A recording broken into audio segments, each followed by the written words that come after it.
auditor, okay? The external auditor that we talked about. But anyway, let's move straight to our next conversation. The Yoruba people have a saying that the death of a colleague or friend is a warning. This probably prompted students of the Federal University Lokoja in Kogi State to stage a protest over the tragic deaths of 5 of their mates in a trailer accident at Felele on Monday. Following the protest, the management of the university ordered the indefinite closure of the institution after students barricaded the university gates in response to the incident. In a circular issued this Thursday, the university's registrar and secretary to the council, Rebecca Lokoja, said the closure was necessary to prevent further unrest. Let's share the story by TVC News' Michael Elia with you. It has been 2 days since the devastating accident that took place along Felele Road in Lokoja, Kogi State, leaving families and the Federal University community in mourning. Eyewitness accounts revealed that a trailer, reportedly experiencing brake failure, lost control and rammed into a shuttle bus carrying the students. The accident caused outrage among students of the university, who have blocked its entrance in protest. They insist that while they are committed to peaceful protests, they will continue their demonstrations until authorities take action to prevent such tragedies in the future. This should be a national issue. This should be a national threat. That trailers cannot be plying highway where students are following. It's either they create their own routes for them, separate, or they totally ban them from moving daytime. And the reason why we are out here is that we gave an automation of 72 hours. And yet we are not seeing any sign from the state government, neither the federal government, of taking us serious.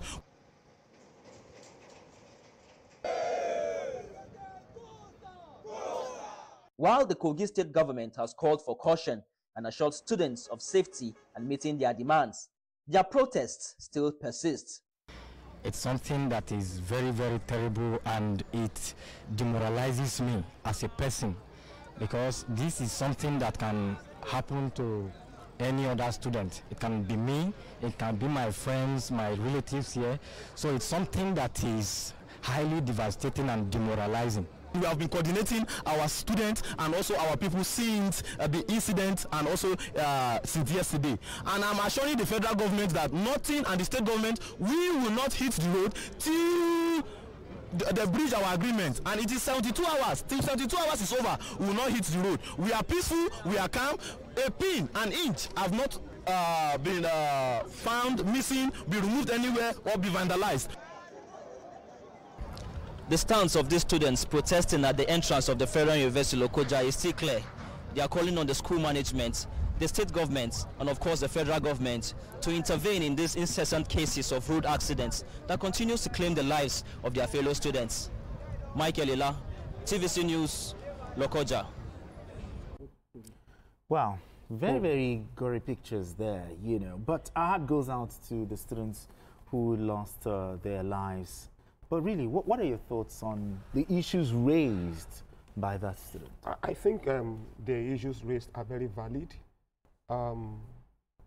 Their colleagues were killed by those trailers. You can also think about the parents, because those were those children have parents, guardians, and nobody sends a child to school expecting that the child will die, you know, in that school.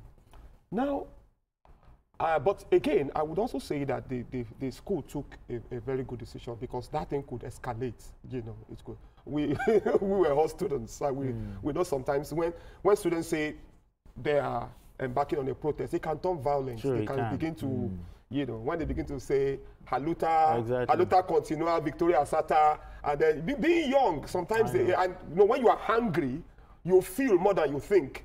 So you don't want to, before you even realize that you've done something, lots of things that you've corrected a negative action with a negative reaction, things will have gone very bad. So they took a very good decision by saying, okay, let's douse the tension. Okay. However, I think that some of these things need to be addressed. For example, if those trailers need to ply the route by night, you understand, to avoid this.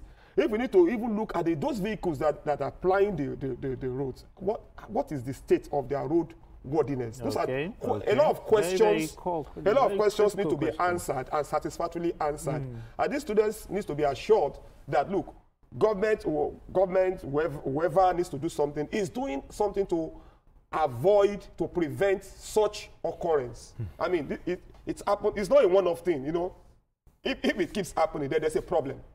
Now, should trailers be banned, you know, from moving at daytime, or maybe, especially in a student environment? What do you think? Yes, so some steps have been taken, and I'm a bit impressed that every stakeholder needs to join. I've forgotten who took that decision, that they can't give more than 66,000 liters of fuel at the loading bay, you know, just to avoid all these overloaded tankers also going on the road. Apart from the fact that we want the roads to be fixed, very, very important, and we must understand the uniqueness of the location of this university. As long as it's very close to the road, there must be extra measures. You understand? Maybe there need to be some road signs, things that will make vehicles to come down. Is it safe to start considering alternatives to road-based fuel transportation? Yes, like we've discussed this. That's a long-time goal. But I'm talking of something that will stop this carnage. Immediate. A life is very, very important. And we're dealing with 6 lives at once. That's unacceptable. So I'm looking at something be done immediately. Let there be some road marks, let there be road, whatever can be done to make sure that the cry of these students are heard. Like you said, the school has been shut down, but our reporter gave us updates that even while he was doing this live crossing, giving us updates of the protests, you know, they were tear gas. They had to be chased away because they probably foresaw that kind of escalation. Our heart goes out to the students who lost their lives, okay? And I hope that the government will find solution to this issue. Kadila Dende, thank you so much for having this conversation with me. Paul Dada, appreciate you as always. But as we round off the show, the next program that will be coming up is we go on for a live program organized by the Hares Energies Leadership Forum 2025. It's going to be coming up right after the show. And that's it. On Journalist Hangout today. Join us tomorrow for another episode of the program. You can watch the repeat broadcast of this episode tonight at 11. Join us on Sunday from 1:30 to 3:30 p.m. for Journalist Hangout on Sunday. We are on YouTube at youtube.com/TVC News Nigeria. I am Benga Oreshegun. Thank you so much for watching. God bless Nigeria.